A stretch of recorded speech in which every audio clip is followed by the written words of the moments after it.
या प्रवासात त्यांच्यासोबत आले प्रतीक माहेश्वरी, IIT BHUचे माजी विद्यार्थी. त्यांनी कंपनीचा व्यावसायिक भाग हाताळला आणि अलग शिक्षणावर लक्ष केंद्रित करू लागले.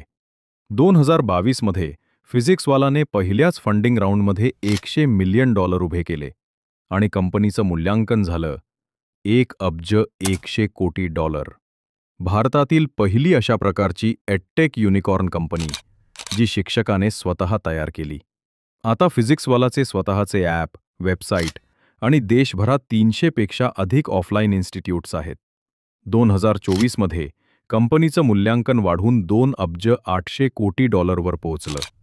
त्यांच्या लक्ष, अर्जुन, यकीन अशा बॅचेसनी हजारो विद्यार्थ्यांना IIT, NEET आणि सरकारी नोकऱ्यांपर्यंत पोहोचवलं. पण प्रत्येक यशासोबत संघर्षही येतो. 2023 मध्ये कंपनीवर काही टीका झाली. काही शिक्षकांनी कंपनी